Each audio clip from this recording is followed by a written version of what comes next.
Are you a student or are you? Thank you so much for our neighborhood district meeting for District 4. We are so glad to see you here.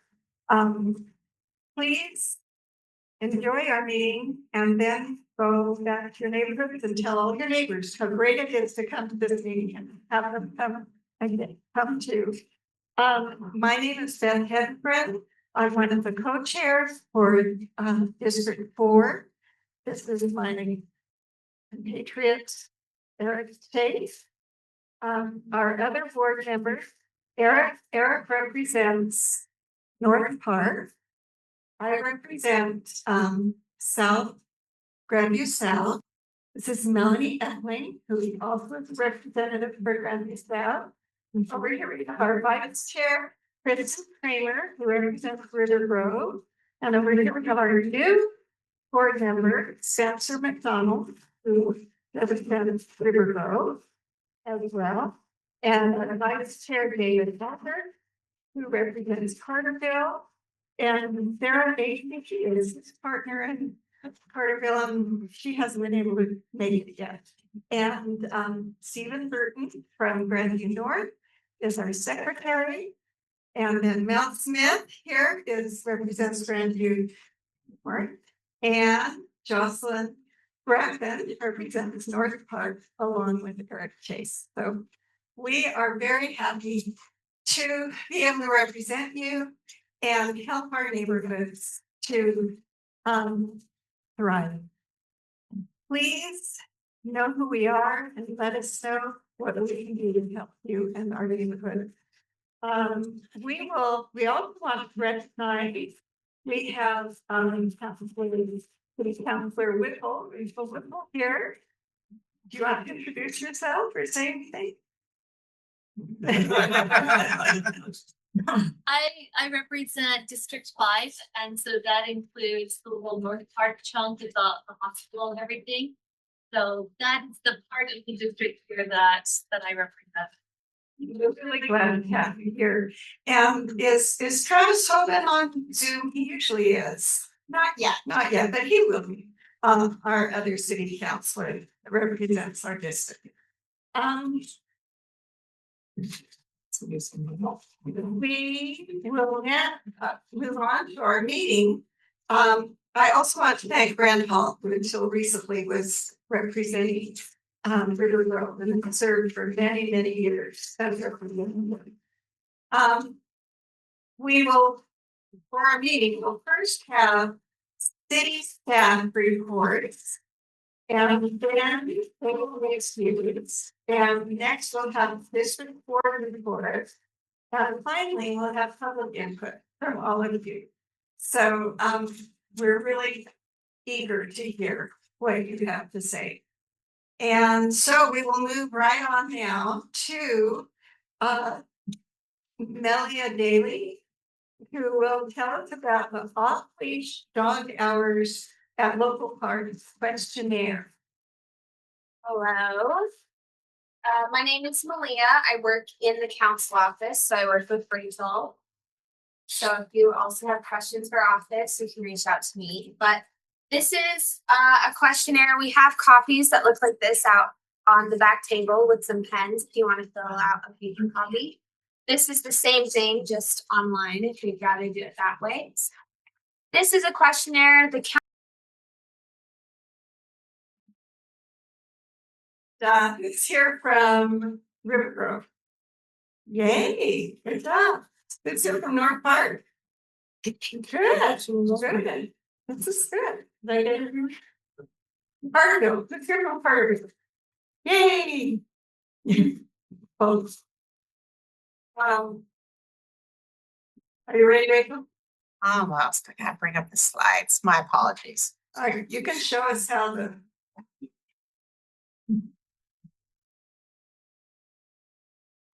Okay, so hopefully those on Zoom saw the QR code for the off-leash dog park questionnaire, and this will also be online for a week, right? Oh yeah, I forgot to mention the survey will close online next Wednesday, so it'll be open.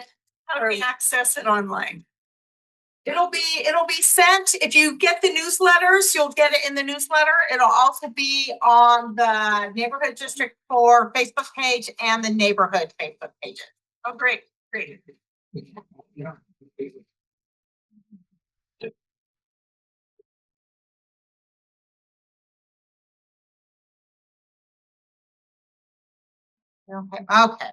Sorry, my apologies for that. Okay, we had at our last Neighborhood District 4 meeting, we talked about the trees and shrubs on South Grandview Hill, specifically the lack of trees and shrubs on the South Grandview Hill. And kind of the question was, we weren't sure if we could plant them. This is city property because they weren't sure if there was water available. So Parks and Grounds Superintendent James Cornaby sent his team out there. And he said the irrigation system is functional, which means that the city forester says it's okay for them to plant. And he says, please contact me to get on the list for planting trees. And so now I don't know if the District 4, if they want to create a Hillside Tree Committee or just have someone on the board contact Chaz to get on the list. There's concern about that this area gets a lot of sun, and we also decorate it for the hill every winter. So that might be a factor in what kind of trees and shrubs we pick. I'm not sure if we're going to need tree planting volunteers. I think it depends on what kind of program we go through, whether we go through matching grant funds or the 1,000 Trees Initiative, or Provo Power has a tree grant, but it's only for certain neighborhoods. So we will double check with that, and also ask what the community can do to make sure the trees survive. And so that's something, Beth, is that something that the board wants to take care of, or do you want to do like some committee? The board wants to be involved then, and we will also get a committee together. We started one last time we had a sign up. Yeah. So Okay. We have some names already, and some neighbors over here were just saying to me, they have a view lot looking over that hill, and they don't want tall trees. Oh, okay, that's good to know. that could be me. Yeah, the best view. So beautiful. Yes. We make any comments? I mean, have you ever thought about landscaping rocks and not doing trees? Because it just turns into dead trees and dead bushes. And weeds. Yeah, so we definitely want a committee, and you can be on the committee and you can be on the committee. And we have a committee. Strong. We know it half of work, and we have ideas. But again, we want to take it on. We want to have a committee. We'll work with the city forester and do what we can to make it. Yes, Aaron. Has there been any discussion about another hillside on Grandview, that is the hillside on the north end of Wyatt Park? There have been attempts Right. by both parties. By the city. Yeah, so it's the same issue, south facing slope. Yeah. When that road was built up to Grandview decades ago, the city said, we'll make sure that this hillside is greening. Nothing's ever survived very well. Yeah. Irrigation has been spotty. So I know in Rivergrove, there are people who would like to see that I also wonder look. if we should have two committees, one for Rivergrove, one for I'd say Grandview Hill. Just one committee, because it's the same problem. Rachel, could you? Is that okay if we have form a committee, and then shall we talk to you or should we talk to Chaz? I think talking to Chaz, Okay. and so he might need to double check. I mean, he was better than I did, make sure there's water there. As long as there's water, I think he can plant trees. Well, it's not just water. It's the sun, no matter how much water there is, there's just so much sun. All right, great. Okay, Rachel, you are also going to speak on behalf of the community police, right? Yeah, so, your COP officer is Brandon Hutchinson. He wasn't able to come today. But he wanted to remind you that it's summertime and that's when cars get broken into. Well, make sure to hide valuables in your car, lock up your car if you want to keep your stuff. So don't give thieves a chance. He also wanted to make sure you knew, of course, for emergencies, call 911. Non-emergencies, you can call the 801-852-6210, or you can always submit complaints online. That's really good for graffiti and things like that, where you can do a picture.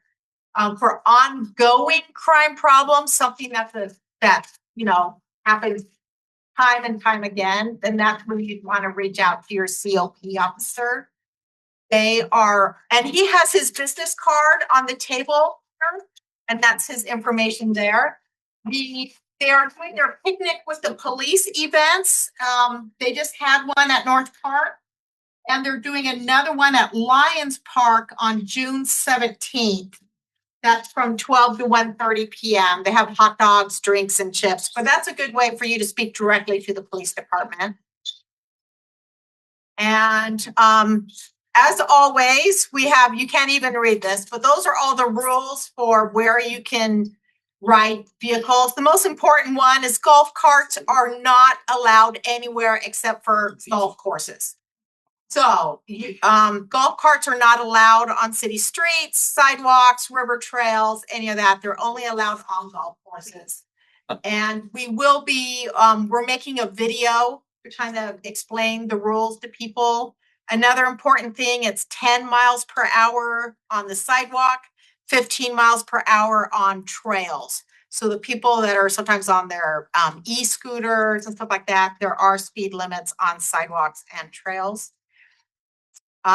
There is the special needs registry. I have flyers and business cards on that on the table.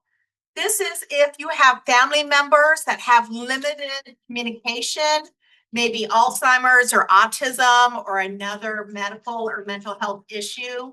And it's where you can register their information, your contact information.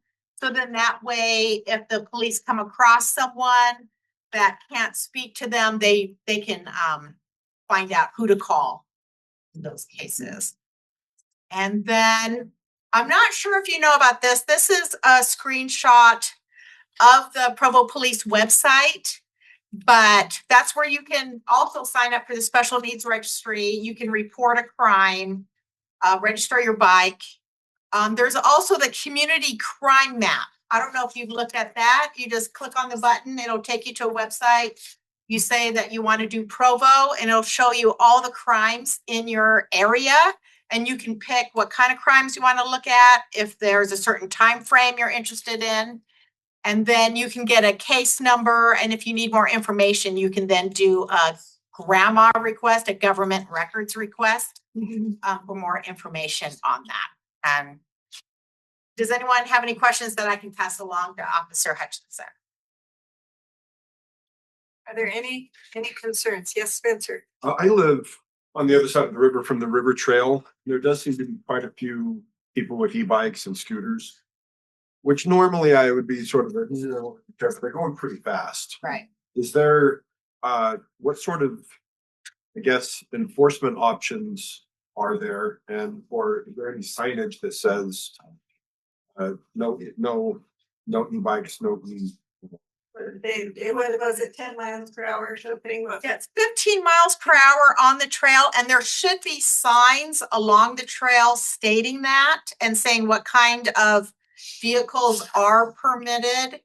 Okay, so e-scooters are allowed. Okay, that makes So yeah, they are permitted, but they are so allowed on River Trail, but 15 miles per hour max. And these are really hard because by the time you report it, they're long gone.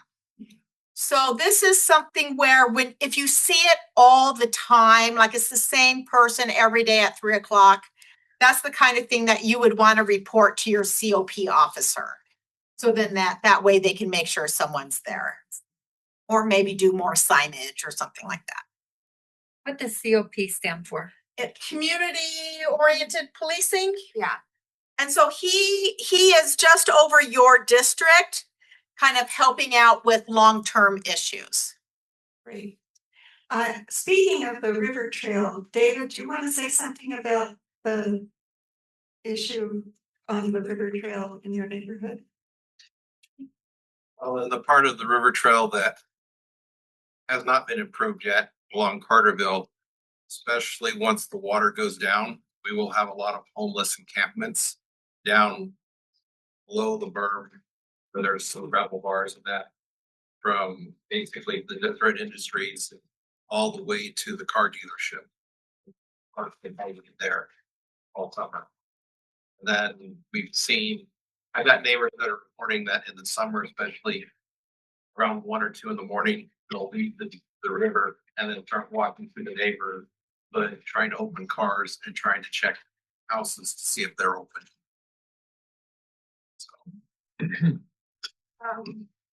So that is a concern, and David was just saying that there's no park in his vicinity on the south side of the Provo River. And so we were saying, well, they can go to Lions Park along the trail. So families don't feel safe walking along that trail to go to the park. So that is a concern we'd like to pass on. Any other concerns you want to pass on to the police department? Yes, just to the entire, I'm really concerned about, it's not a trail thing, but I'm concerned about the running of red lights in Provo City. Serious concern. And I'm wondering if the police, Memorial Day, you see a blitz on the freeways, I think if Provo City would do a red light blitz and the word would get around that you can't run red lights anymore, you'll get ticketed because people are getting hurt and killed. And it's a serious, and we see it every single day that we're on the road. The light will turn red and 2 more cars will go all the way through, not on a turn, but on a straight. And if you stop on a yellow light, you're afraid you're going to get rear-ended. And I think we need to address it as a city so that, people know you can't run red lights. Really good comment. Ready to pass that one on to.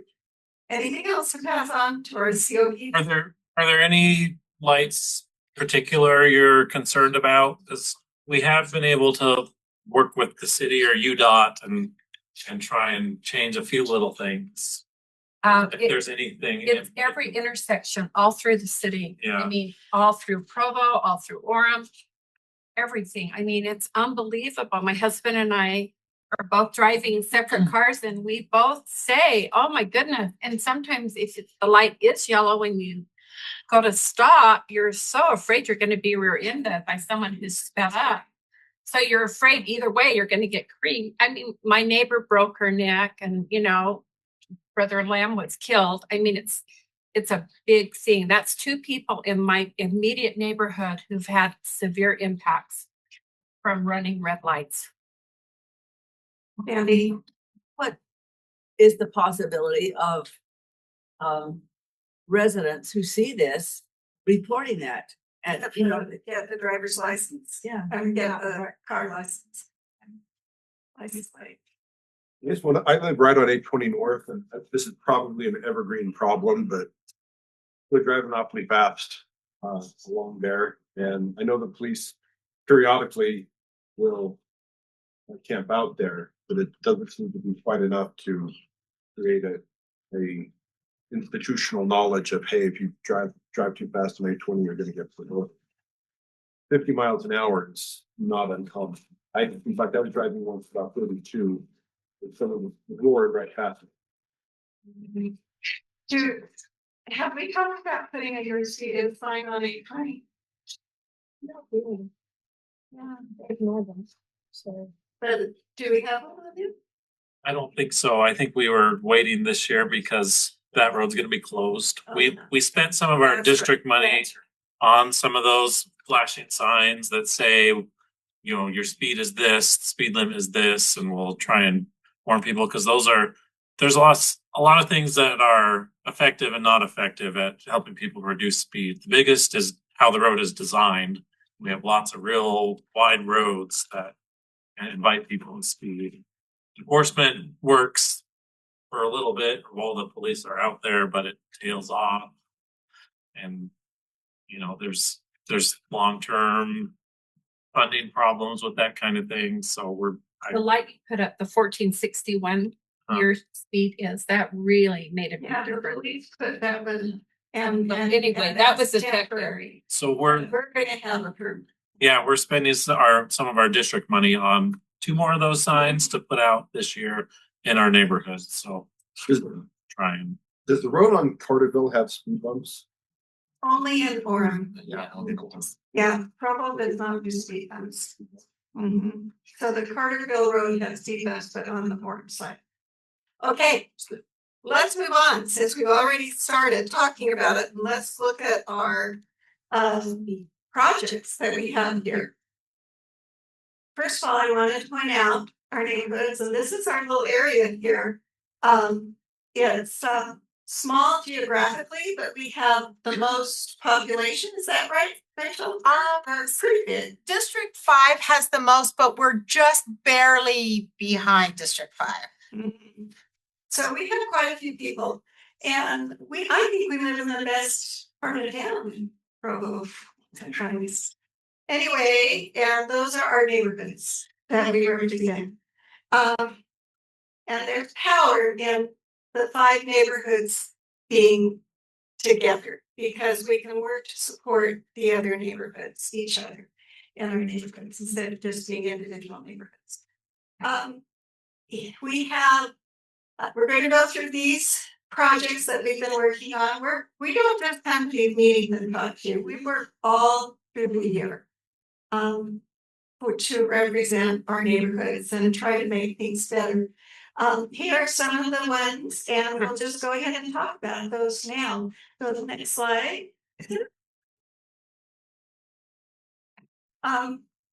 So talk about evergreen. The Carterville Hillside path connecting Upper Carterville to Lower Carterville, but not with South Carterville. Carterville is pretty divided up geographically, by the river and the hill. There's a real need for this. This is just a social path. That's not a sociopath. It's not a sociopath. But it's just made. I hope there's no sociopaths on it. But by the neighborhood to go from Parkville Road down to the neighborhood Walmart. And it's a great little path. It makes it so you get there in 5 minutes rather than going 2 miles all around on the roads. And so we have been requesting for how many years, Aaron? Several years. We've been requesting the city to make this a city path. And we've made some progress. We've gotten the owners of the hillside to give us right of way so that we can do it. However, it's a very steep path, and we're taking a lot of retaining walls, and so it's really expensive. So it's on. The city is thinking about it, but it's a really expensive project. So our next opportunity here is the UTA has made a station area plan for their major stations on the UPX route. And one of those is there on across from the Walmart. University Parkway. Yeah, it's not here, University Parkway. And this hillside is in that area plan. And in the area plan, they do say it would be great to have a path from Upper Carterville down to that UPX stop. So we are going to work on advocating for that. There's a planning meeting on June 11th next week, and we're going to have people there from our board to advocate for it. Any of you that think that would be a great idea, send emails to City Council With who, or UTA, who would you do? Patrice? If it's going to a planning commission meeting, you can send it to the planning commission or It will be. it will go to the This is council. just a UTA.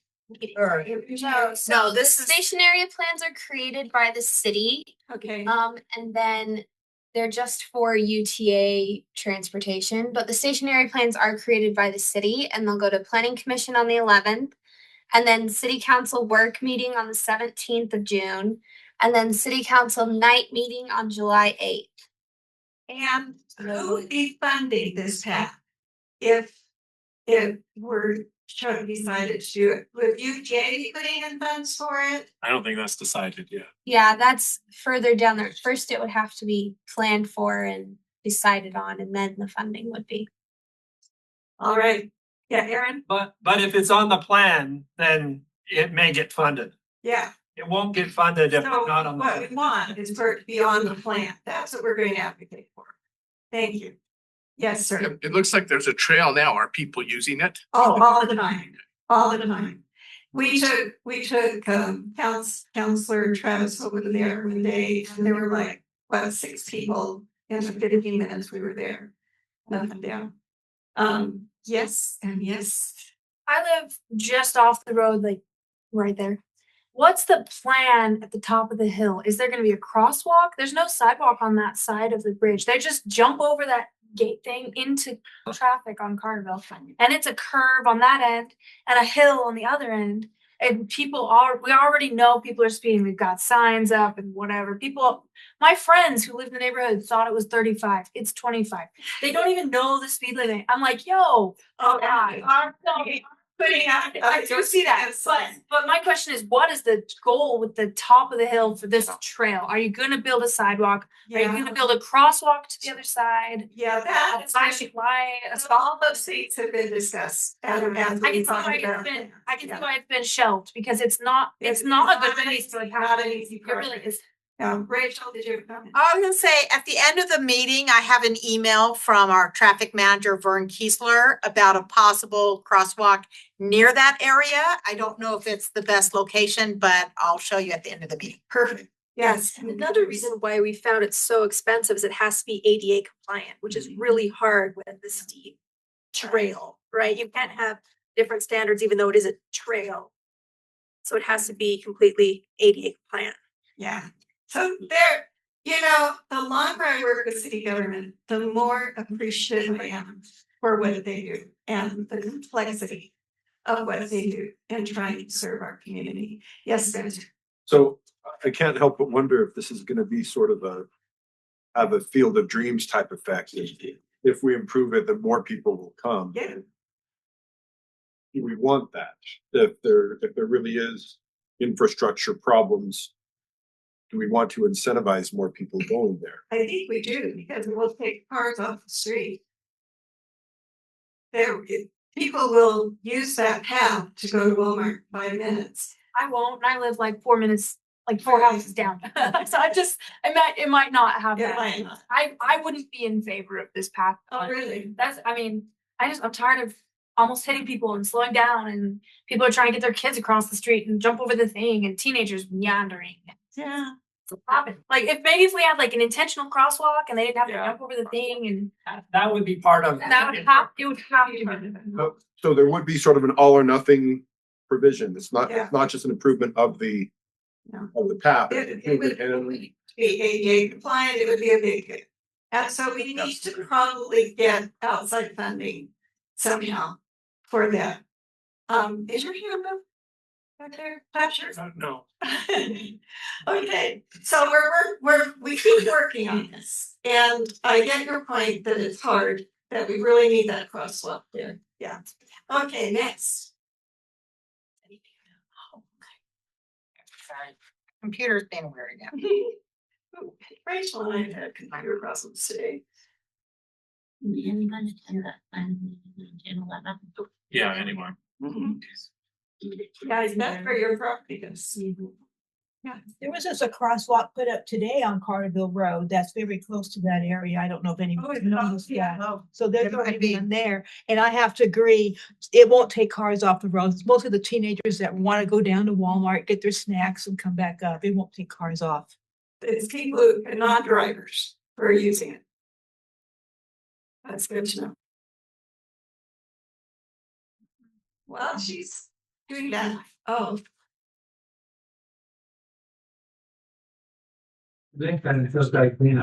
yeah.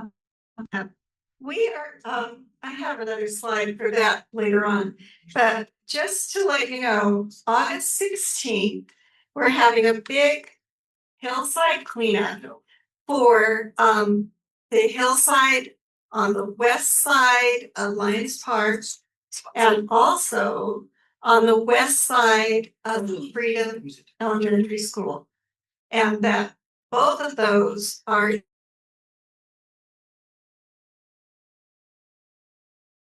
where it is. And the reason we need to clean it up is that it's a very serious danger.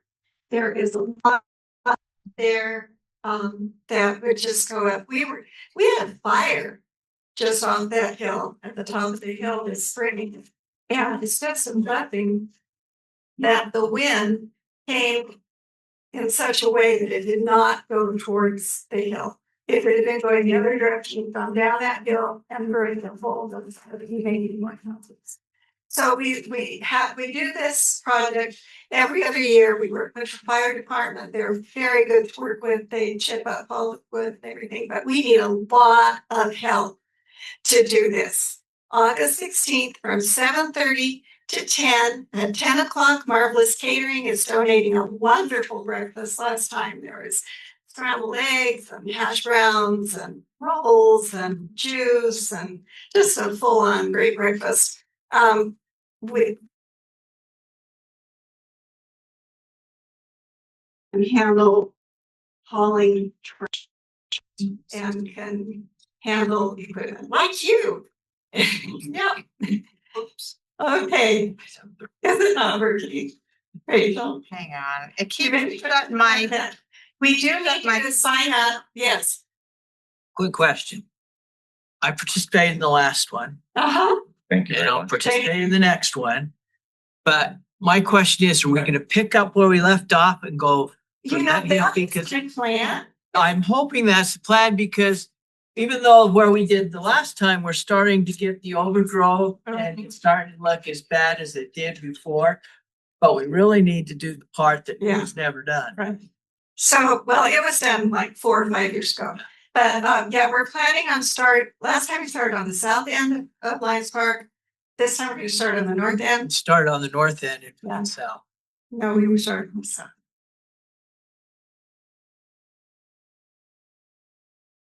And we'll start at the north and we'll have different teams working in different places along the hill. But we'll be sure to get that north end. So good question. Yeah, there's a lot. But when I walked along what we used to do. Yeah. So it's a big project. Let's all now another thing is, should we just go ahead without the PowerPoint? Yeah, let me see. You're close. David, do you want to tell us about the Beehive Bazaar Event Center?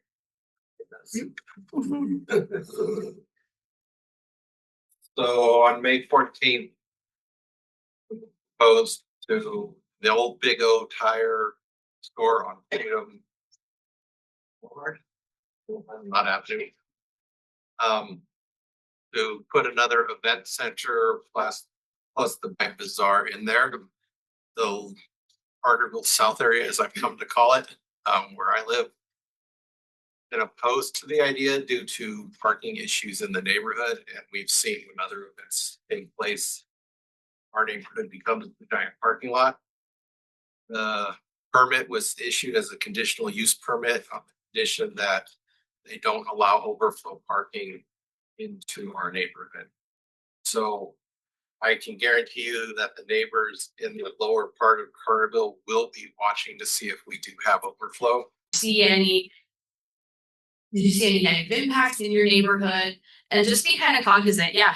My wife looked at me because she knows I have hated it, and I have a lot of negative impacts that happen. I live on 800 North. Okay. And there didn't seem to be any rhyme or reason to when they were doing it, how they were doing it. They gave us a note saying they'd close our street for like 3 days. We didn't have access to our driveway for almost 3 weeks. Oh, wow. We live right on that, and they closed both sides of our sidewalks. The only way we could walk our kids to school was by going on the street itself. So they closed it completely. They tore up my sprinklers and didn't put them back correctly. Now they jut out of the ground. Someone went onto my property and shut off my sprinkler valve and never told me that they did it until I realized my grass was dying. And I went in and had to turn it back on. I mean, and now the street's closed again. Like it was awful, and it's still awful. And people have come onto our property. I had to take my kids on the road. Like I said, 3 weeks, I couldn't access my driveway once. So it sounds like better communications needed. Yeah. All around, before, during, after a problem. If they're going to have to do stuff that affects your property, you want a heads up. Well, and like even other things, like my wife knows, we moved our car to a side street, and then they come to us and say, "Oh, you can't be on that street." We moved it. "Oh, you can't be here. You know, move it." Like they were constantly. We had to park blocks away from our home just to access our home. I'll add to, we have an electric vehicle, and so we're locked out of the driveway where we charge our car. Oh, so no charging. So my husband had to go to the rec center and park it in the middle of the day and walk back to work. And so it created a lot of issues for us. And then the way that they're doing the traffic cones makes it so we have to go in the opposite direction traffic to turn to get onto our. I feel your pain. I've been playing slalom for a week in Rivergrove. Yeah.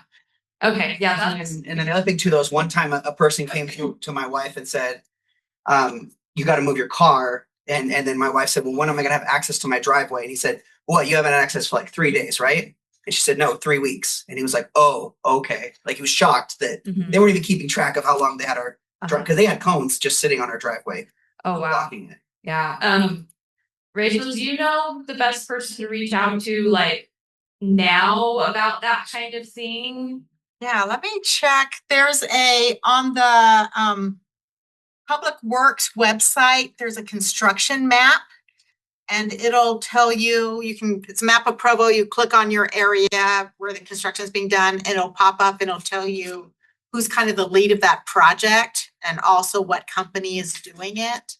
Okay. So maybe I'll reach out to them and try to figure out. Okay. I mean, while my inconvenience is nothing compared to what you just described, I will say, like, there hasn't been very good communication and signage to what's going on in our neighborhood. And yeah, they're small residential streets, but it still would be nice to have a head of that. That's gonna be nothing to when the bridge goes. We better prepare ourselves for a lot of time. I won't be playing slalom You'll in be my able to get in your house. So I will definitely reach out, like, especially like more long-term with the upcoming bridge closure, kind of addressing some of these things. But I would encourage you to get on that website and also submit your own feedback, because I mean, more people that give details, the more seriously they'll take it. But yeah, I will reach out. Anybody know if they're working with the school? Because the 2 days at the Freedom High School. Oh, I hear you. I'm a 7th grader there. The 2 days that the bridge was closed and we had to go all the way down and around, that school traffic is already a joke. It is bad. If they're diverting people off of Geneva to go there, that's going to just compound. So they're not diverting people off Geneva, but like if you're trying to get in from Geneva, and they're diverting, that's just going to cause a whole nother nightmare. Yeah. Well, and I think about, they want to prevent cut through traffic. Well, what about, my mom friend that drops her kids off at the secondary school and then drops her elementary school kids off at the elementary school and then is headed into Provo? She's not going to backtrack all the way to Independence to go down to 500. Like, she's going to cut through our neighborhood. I don't blame her. I would do the same thing. So I'm going to send like a nice email with a lot of these concerns and observations to him, just so when that bridge closure happens, hopefully they have more information to use to mitigate. Could you pass along the North Park neighborhood? The kids go cross 500 North to go to Timpanogos Elementary, and that's going to be a disaster because they've got a crossing guard there. It's already terrible to try and navigate that in a car without the bridge being closed. So next year, if you're kind of trying to come down Independence Avenue and go across 500 North, from 7:45 to 8:30 in the morning, that's impossible. And when school ends, it's going to be impossible. So and they're already fast on June anyways. Yeah. We have a cutthroat crossing guard who defends all of our children, and I still am very nervous. Yes. So you're saying that there is a website people can go on and feed all of this information, or is it that you want to have it go through you? So Rachel just said there's a is it Public Works or? I was looking at the Public Works map and it has it listed for the bridge reconstruction, but not for the sidewalk repairs. So David Mickelson, who's an engineer at Public Works, he's in charge of the bridge reconstruction. Yeah. But I didn't see anything like who to talk to for this sidewalk.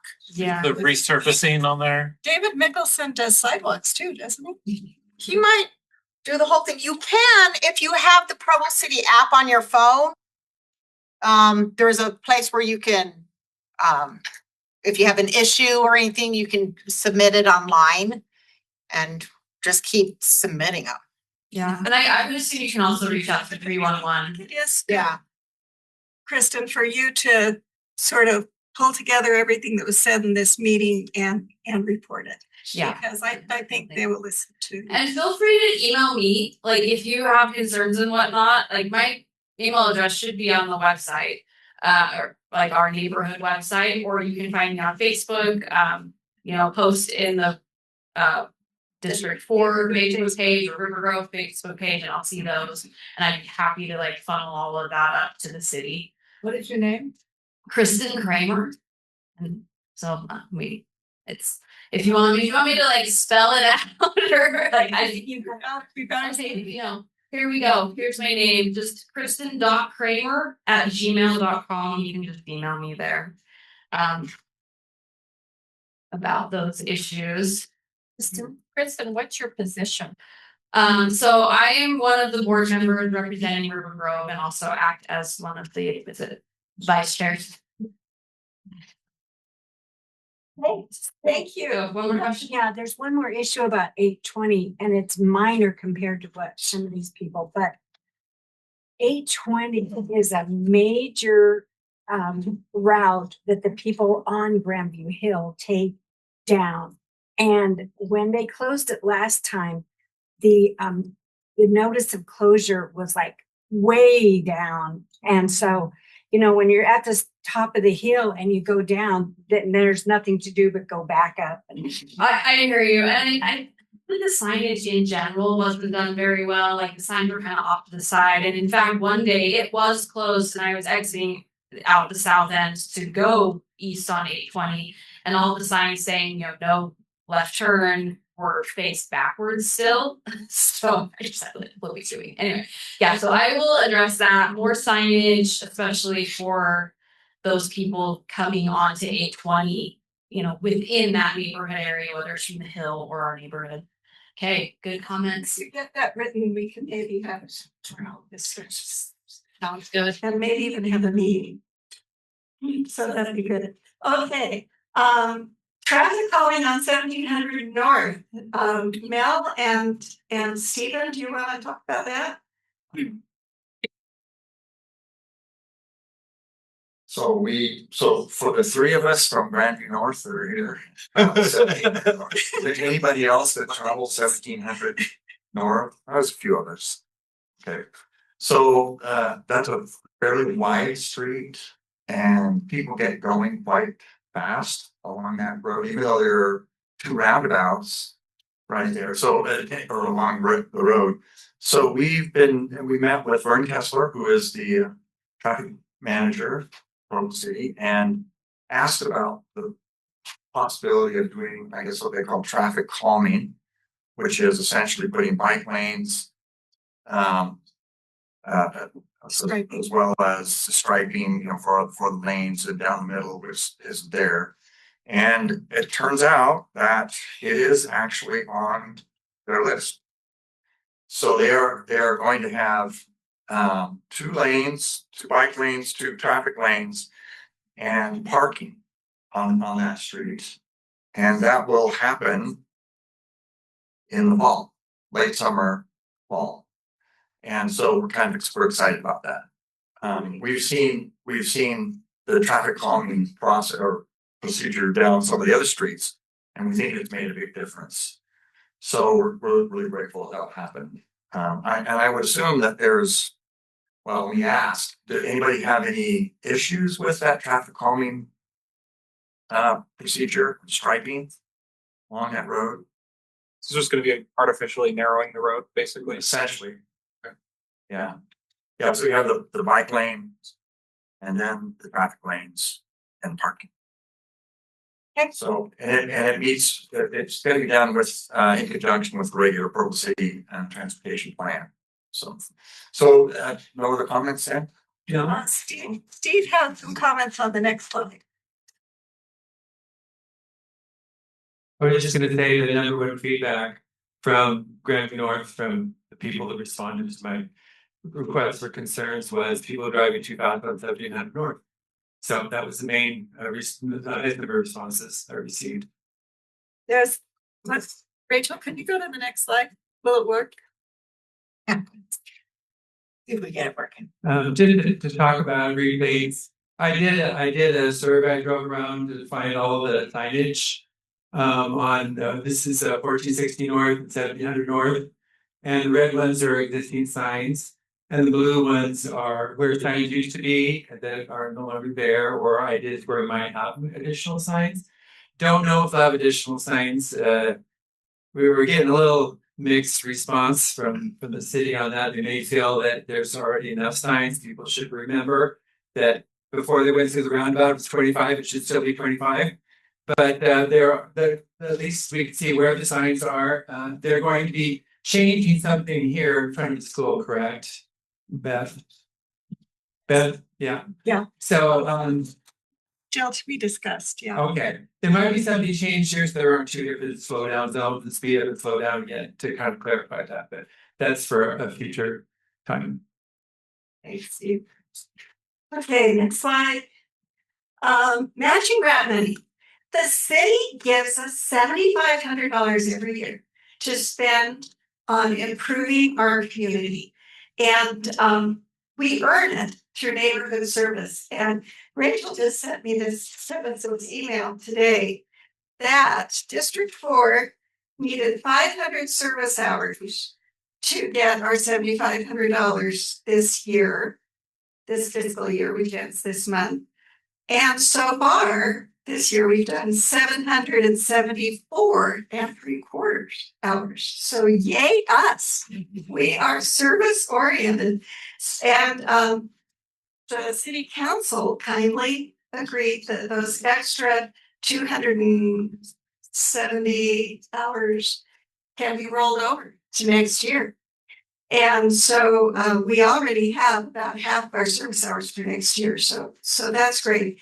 And our plan is this big project that we're doing at Lions Park and Freedom will get a whole bunch of hours there. So no problem getting the hours.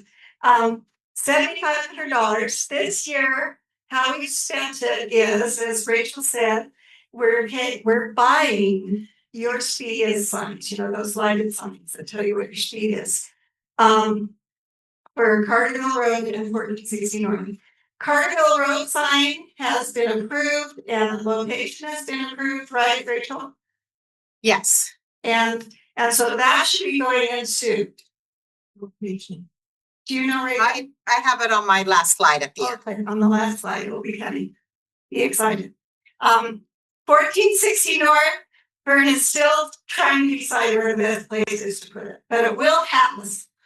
And there's a few variables that he has to consider on that first, but it will happen. Also, we had a little money left over after paying for those signs, and we made a donation to the community garden on 820 North. And it's really a sweet place. There's many garden spots there, and we gave them some money. They're going to put in some more raised beds and some more amenities that will make it even better. So I feel good about how we spend our money, but I want you to be thinking, how should we spend our money next year? We will surely get the hours to do it. So think about what would be best to improve our community. Next slide. Here's the Hillside project again. Let me make another plug for signing up. We need you.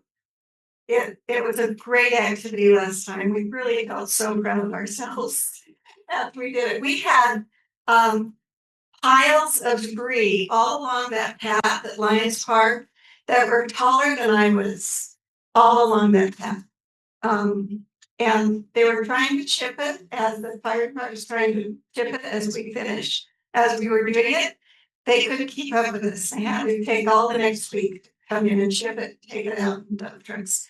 So it's really an important work to please come and tell your friends and neighbors to come to. And it is 7:30 to 10 a.m. Oh, yes.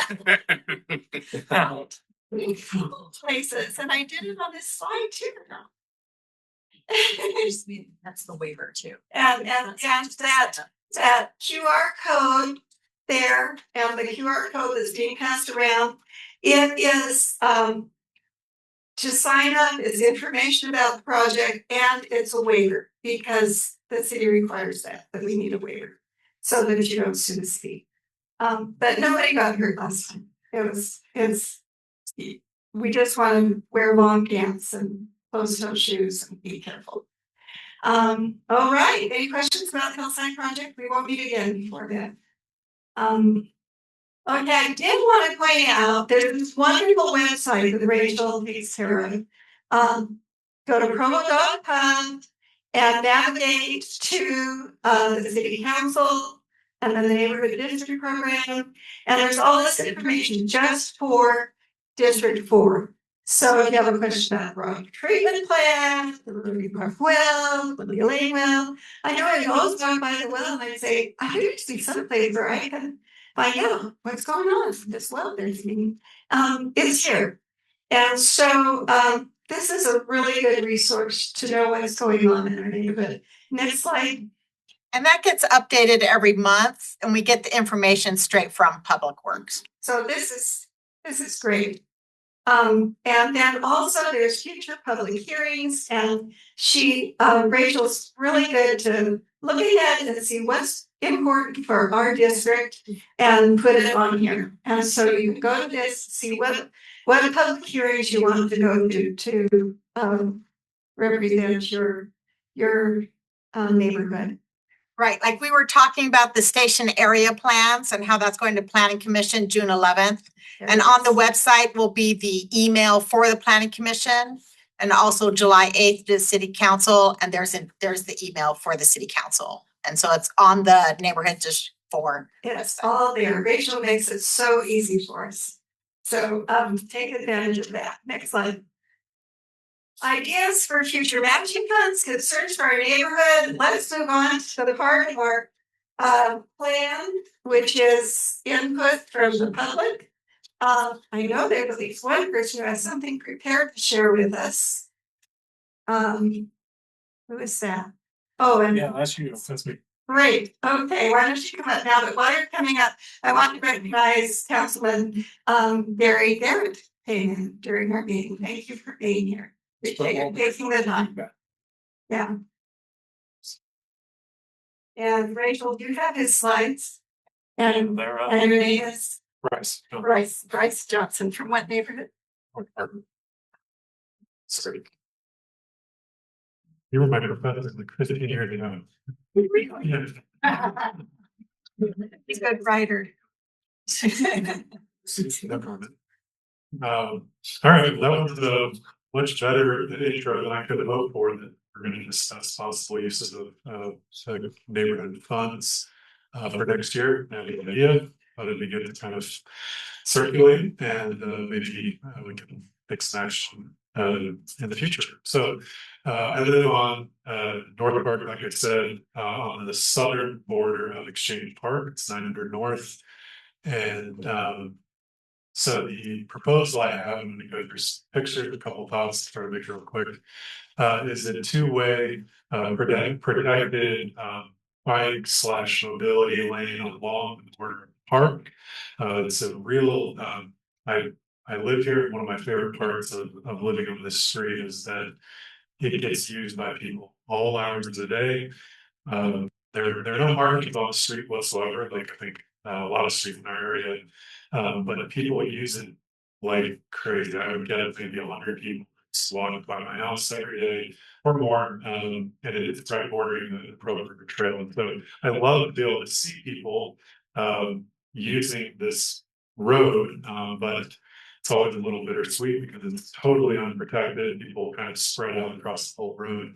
The image I have burned in my head is there's a rehab care facility right across near the hospital that people come to the program trail to get exercise, fresh air, and a lot of them are on those kind of rascal scooters, like small electric seated scooters, and I see sometimes a dozen people with caregivers spread out across the whole street, and I see them have to kind of veer out of the way if cars start coming down.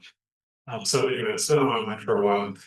I'm going to kind of skip my little pitch on why this matters because I've heard so many like wonderful comments about traffic calming and lanes and things here that I know I'm preaching to the choir.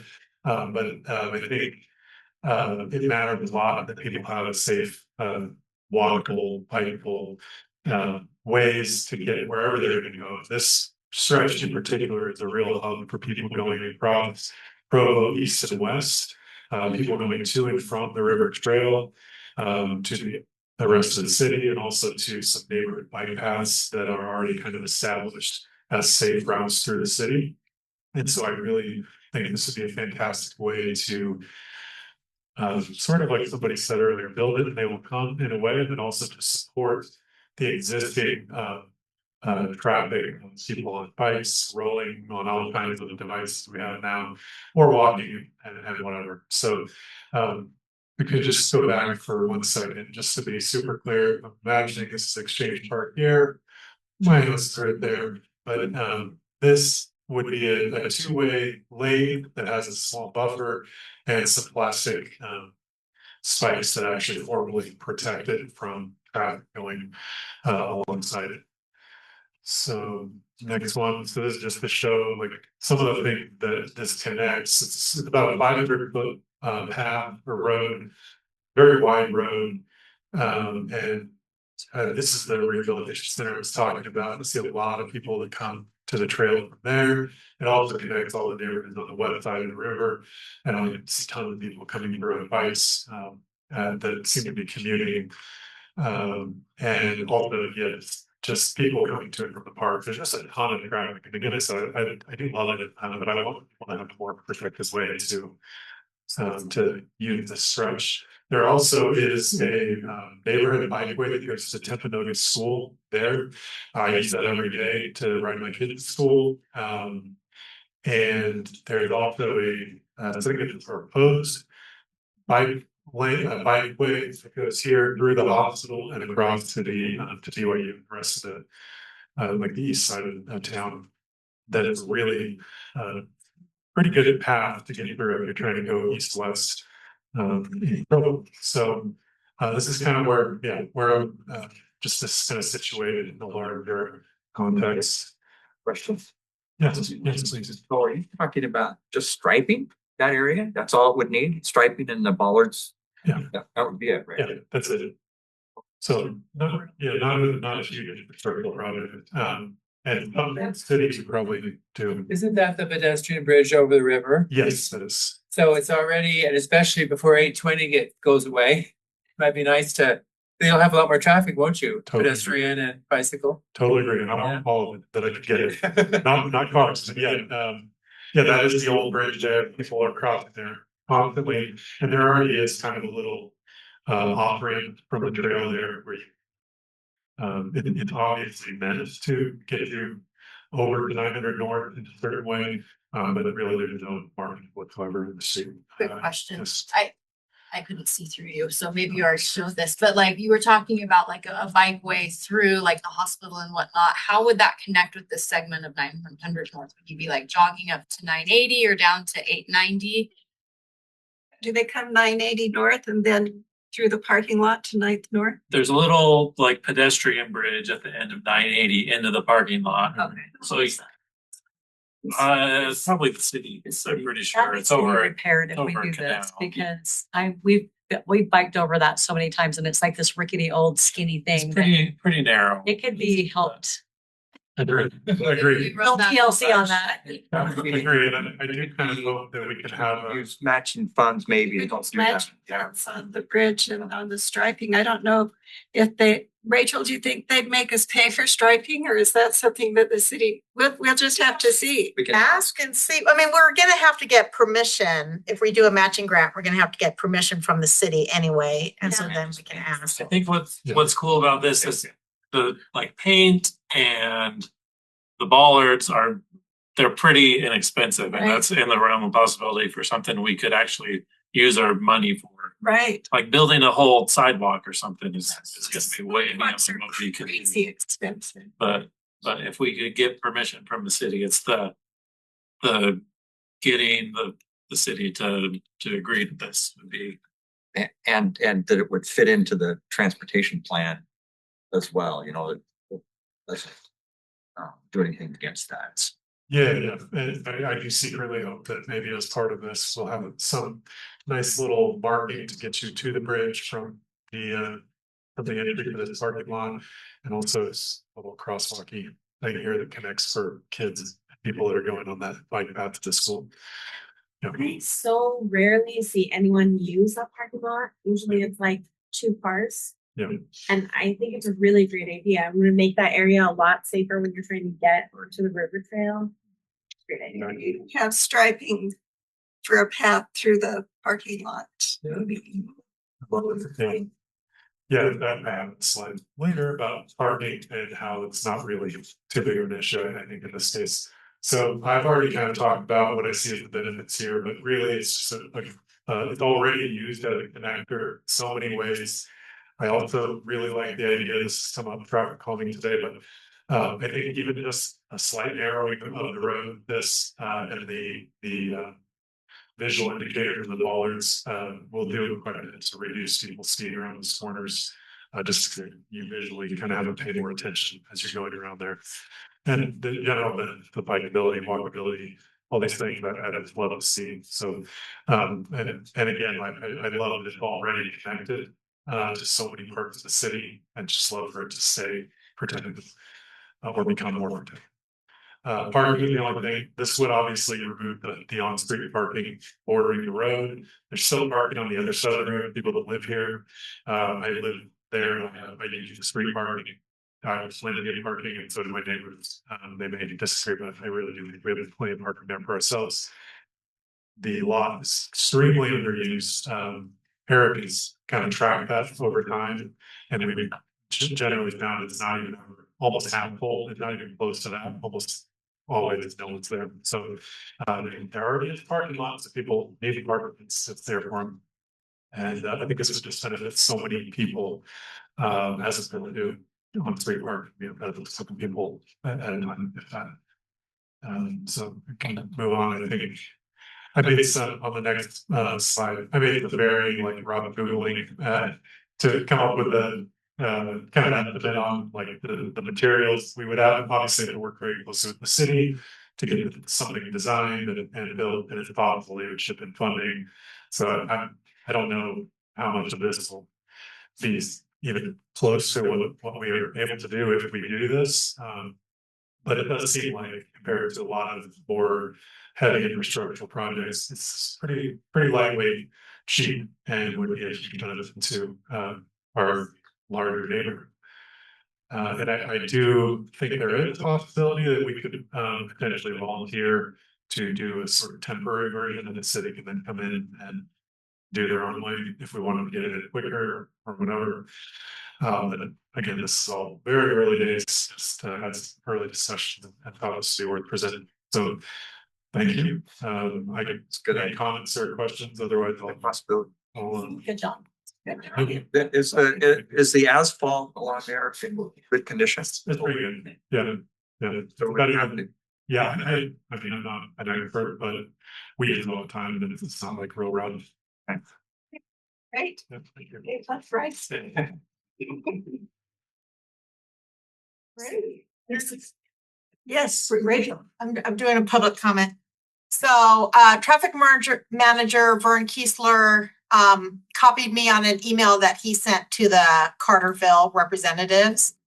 that the radar your speed sign was approved for Carterville Road, and we did send them the funds for that. It's northbound at approximately 2000 North Carterville Road, and he said, Where is that about? well, You know, show you a map. people from Carterville. No. So Right there. here's Carterville Road. There's the neighborhood Walmart. There's the little pathway. And so he said it's right about 2000 North Carterville Road is where the your speed sign, and it's for people heading northbound. So people as they're entering the neighborhood will see that. And then he said he's also doing a crosswalk, a painted crosswalk here at 2150 going this way. And then he says there's another one going this way. And I'm not sure if it's up here or up here. Or down here. I'm thinking it's down here because he mentioned it could be a precursor to the path. It is down there. Is it down here? Yeah, they were striping it earlier. Were they? Okay. So, and that's where those are going in Carterville. So what you said, that sign's already in, the one at the bottom there?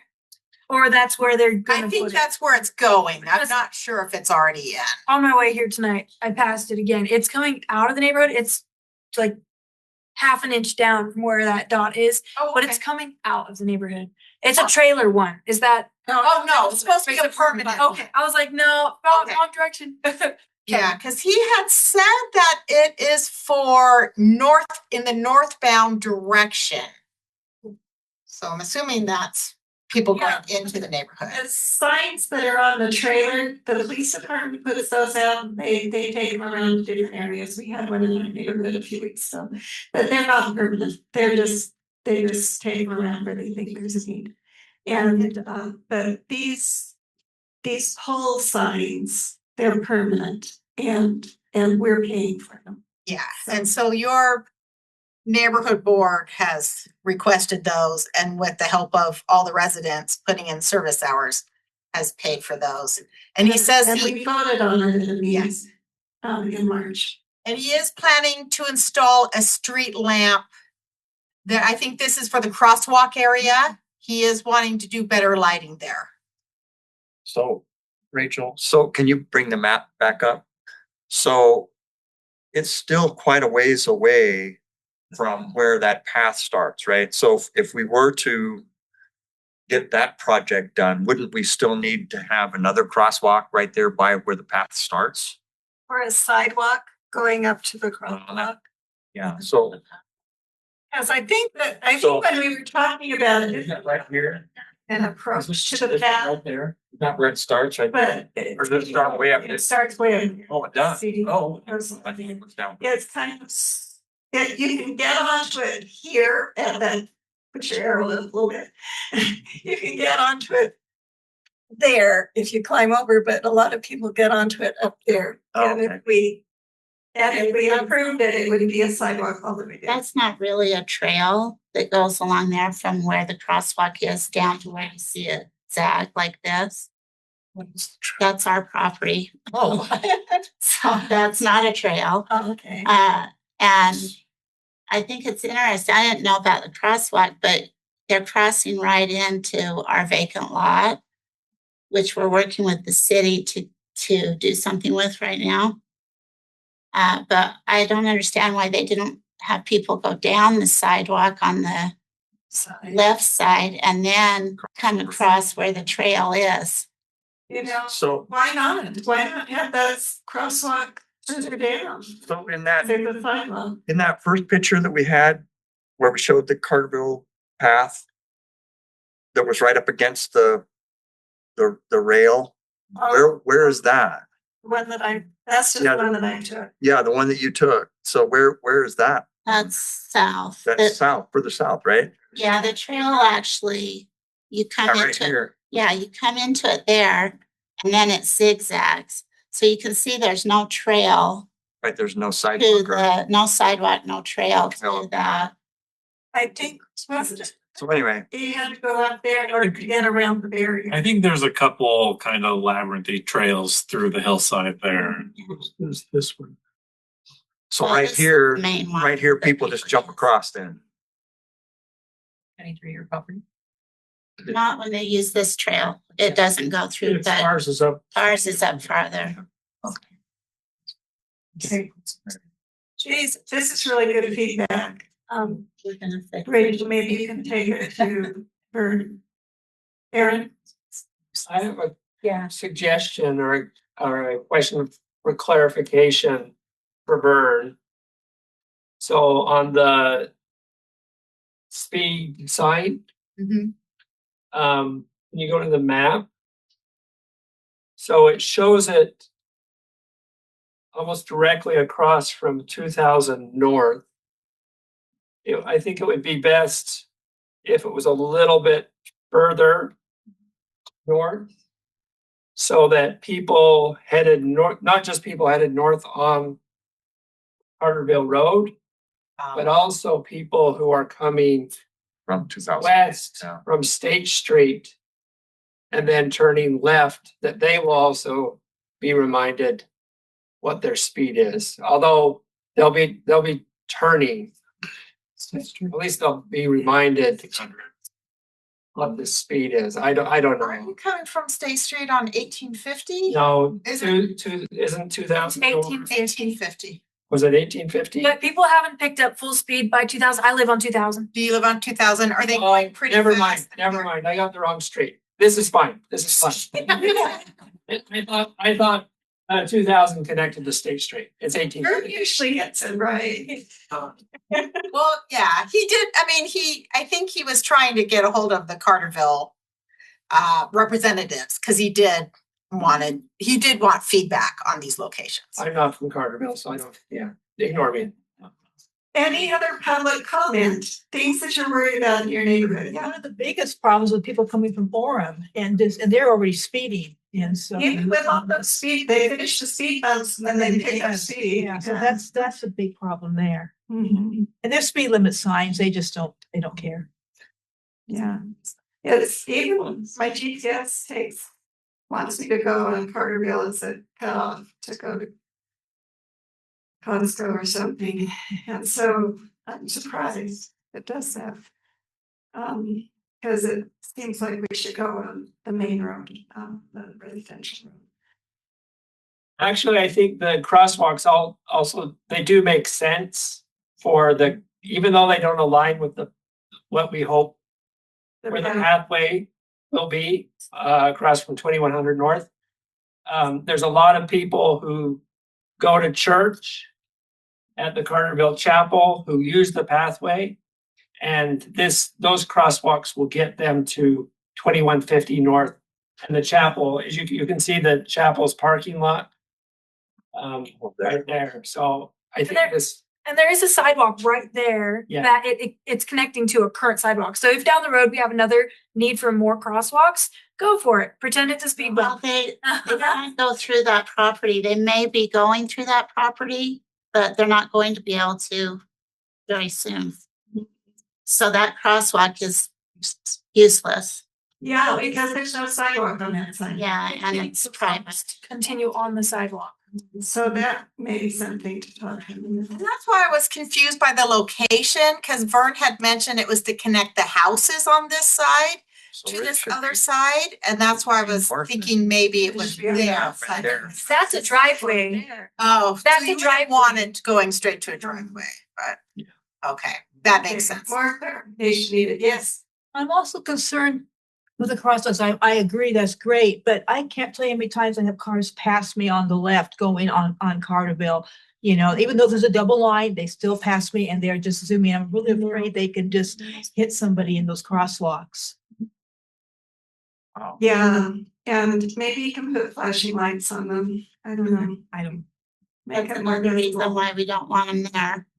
Maybe. We don't want flashing Don't lights want in our yard. lights in your bedroom at night. Good point.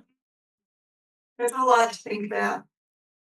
Having lived there for over 30 years, the place for the crosswalk is on 2100. You know, because I mean, Well, we should let Vern know. Yeah. That's some input. We will. We will let it know.